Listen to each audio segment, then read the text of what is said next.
PTF and JK back with you for this next segment where we're going to look at Santa Anita Park for this card on Saturday. $2 pick six is back, and I know, JK, you, for one, are happy about it. Oh, I love a $2 pick six. It's my favorite type of pick six, as a matter of fact, Pete. So if some players think that it's a higher denomination makes it harder for the smaller player, and I disagree. I think go for more of a direct shot in these situations, and you'll get rewarded for it. I actually think it's harder on the computers when we have the dollar amount be $2 instead of 20 cents or $1. Yeah, sometimes I think $1 is the sweet spot. Sometimes I just really like the $2 and the extra carryovers it creates. I'm trying when we get the occasional occasional. They're happening fairly regularly. When we get the pick six carryover at Santa Anita, I've been trying to do write-ups over for the folks who subscribe to our In the Money Plus service, where you get all manner of extra content. Learn more about that if you're curious. InTheMoneyPodcast.com/plus. Another great way to support us. I've talked on the other video. I'll talk on this one too real quick about how one free way you can support us is to subscribe to our In the Money Media YouTube channel. Let's get to these races, though. Race number 5 kicks off this pick six. It's a starter allowance for fillies and mares going a mile on the turf. Who do you like in here, my friend? Yeah, I have some stronger opinions as we get down the line. I'm a little spready here. I'll use the one, Certitude. I like when stretch outs draw the inside. They get cover, and they're tactical enough to maneuver their way out of there. And shout out our friends at Lane's Inn, City of Light, the sire of the one, Certitude. The 2, Pink Whitney, another one that I wanted to make sure I had here. Didn't run particularly well last time. Hasn't been breaking great lately, but I'm hoping that they can get that rectified. Double shout out here, recording Frankie Dettori for JK plus one here in a couple of hours. And another shout out for Liam's Map, another Lane's Inn Stallion. And then I'm going to use the 3 and the 8 as well. Oh, excuse me, the 3 and the 6. 3 and the 6, Jonathan Thomas. Shout out Jonathan Thomas for having a good first name. I don't have a strong opinion here. Yeah, he does spell it wrong. I don't have a strong opinion here, but those are the 4 that I want to make sure I have to advance. Interesting. You go 4 deep and you don't use 2 of the ones that I had in my spread. I actually like the horse a lot on top that you did not mention. I thought the 7 Step It Out had a chance to shake loose in here. And I like the fact that she's already faced winners once and wasn't disgraced. I thought just ran inefficiently fast last time in the middle part of the race. I want to see what she's capable of. And then you mentioned Certitude. I definitely wanted as a backup. But then I also had the 3 Upcharge and the 8 Last Elizabethan as horses who are both going to be first time against winners here, which isn't always that easy, but sharp, in form for trainers that win. I just wanted to have them on side as well. I think we agree on one thing. You want to kind of spread and advance in the first leg of this pick six. But like we said, I'm sure we're both going to get skinny later and maybe as soon as this race, JK, because race number 7, the starter allowance on the dirt for fillies and mares, I thought you might be able to plant a flag with number 5, Lady Sermon, who I thought would sit an absolutely perfect trip, probably just off the pace, could be on the pace. It's just not a great group. And when you look at Lady Sermon's attributes and then factor in that Dean Peterson seemingly winning everything, I just thought this was an interesting place to get skinny. Do you agree? Yeah, that is definitely the horse that I would single in here. And I'm going to look at the workout report before I determine whether or not I'm going to use the 2 Harney Lane as an A or a B. I thought the pace that this horse showed last time was at least something you'd want to consider. A little light on that final number, but I'm not even sure there's a published work since then, so it might not help. But as of right now, the 5 will be an A, a single A, and the 2 will be a lone B. But I'm reserving the right to move the B up if for some reason I determine that the horse is working well. Yeah, and this is a case where you've got that workout report. You also, of course, can get a chance to see a little bit of market signal in the form of looking at the daily double pools before the pick six starts, or simply waiting and playing the pick 5. A couple of different ways you can try to get a little bit of workout information, whether it's through tote signal or through the actual workout report before making a final determination of what to do in that 6th race. The 7th race is great at stake, and boy, is it a one that made me go here and there and back again. This grade 3 San Marcos going a mile and a quarter on the turf. And the issue for me was simply that you talk about races where there's no pace. I mean, there's just no pace in the race. And so some of these faster horses, with the right kind of ride, they'll be fine. But without knowing what kind of ride, it just made it hard for me to commit to one of those logicals at the top of the market. So that led me to just go back and see who'd run well on the lead ever. And that made me remember a day at Del Mar in the not too distant future where Dicey Mochara nearly won the Del Mar handicap.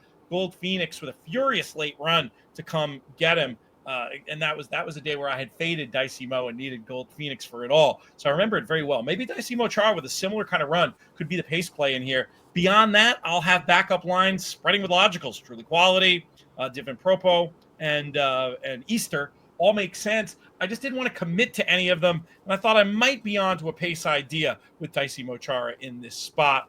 We'll see if Hernandez gives him the kind of ride I am hoping for. What do you think of the San Marcos? Is it as confusing as I'm making it out to be? Yeah. Look, I'm spreading in here too. 1, 2, 6, 7, 8. I wanted to have. I wanted Dicey Mochara for the reasons you laid out. There goes Harvard, another one who's got some figures that could absolutely win this race.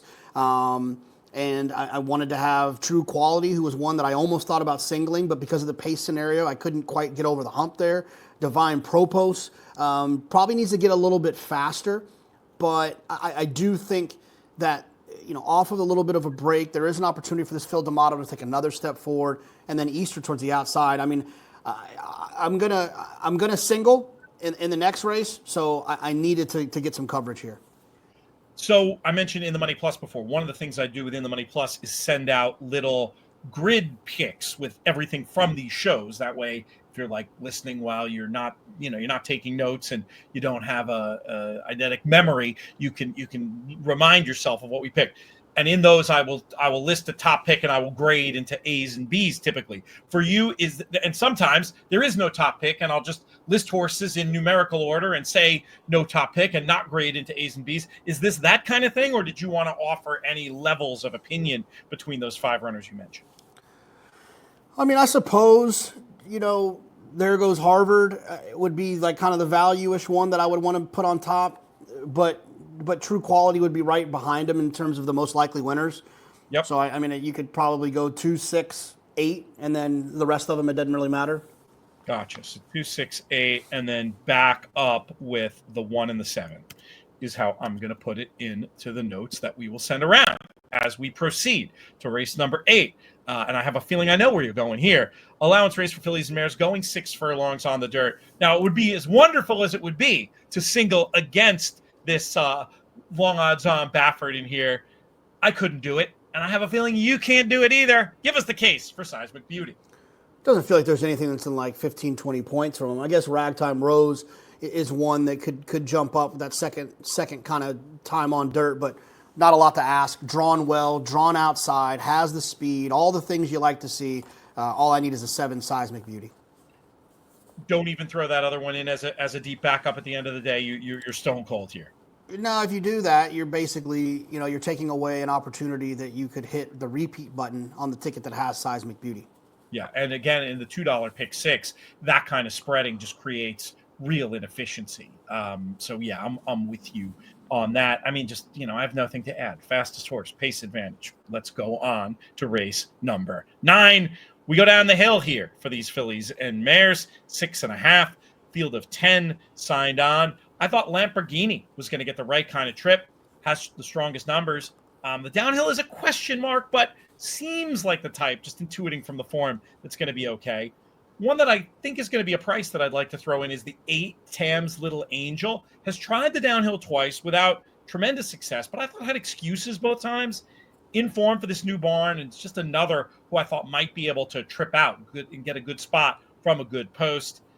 The 2 runners on the inside, don't love these inside posts in big full fields going down the hill, but I wanted to back up with both of them. The number 2, Accelerina, the case was basically, this is the kind of horse we talk about all the time as one that might do well with a cutback going down the hill, showing some really fast speed going a mile and then getting the cutback, second off layoff as well for the 1 runner, for the 2 runner rather, and then the 1 runner, just a little bit more obvious horse that's going to be out on the lead in form, Soho. I can make a case against based on the post, based on the fact that this horse is going to be bet. and the question marks about the downhill, but I don't really want to get beat by this horse either. 5 and 8 is A's, 2 and 1 as B's for me. If I need to trim one of them, I'd trim the one, but in a perfect world, I'd have all 4 on my tickets, who will be represented by your bets in this race. Yeah, just a 1 and the 5 for me. I almost thought about signaling the 1, but I just don't like the inside draw. That makes me a little bit uncomfortable. But he's a horse that ran well last time, lifetime best last time for John Sadler. And, these City of Lights will stretch out a little bit here, so I'm not too worried about the extra half furlong based on that last performance. Just has to work out a trip. And then the 5, Lamborghini, like you mentioned, the horse that has a bunch of races going longer where he found himself forward and couldn't really hold it together, whether it was on the dirt or on the turf. Another one who's running well at this time. And Doug O'Neill's one of those trainers that remember with his Derby runs with I'll Have Another and Nyquist, continuously hearing about how he gallops his horses at a high clip that can squeeze out a little extra stamina because of that. I'm not too worried about Lamborghini getting the extra half furlong down the hill. Race number 10 is a $25,000 claimer going a mile on the turf, and it finishes off a couple of other fun new bets for Santa Anita. This $3 late pick 3, this $5 late double. They've got the 15% takeout. Lots of player-friendly initiatives, I almost said. Player-friendly initiatives from our friends out at Santa Anita. Who do you like to close it all out in race number 10? Yeah, I'm going to use the 9-10. We talked about that a little bit earlier, the kind of difference between those starter optionals and those just kind of claiming type races. And one time Mark, the 9, comes out of one of those starter optionals, comes out of back-to-back of those, and ran pretty well, was wide last time, so I'm hoping can work out a little bit of a better trip this time. And then the 10, and Ready to Rumble, another one that I thought was interesting.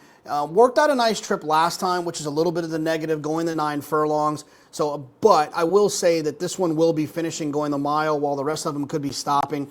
I felt pretty comfortable just having the 9 and the 10 to wrap this thing up.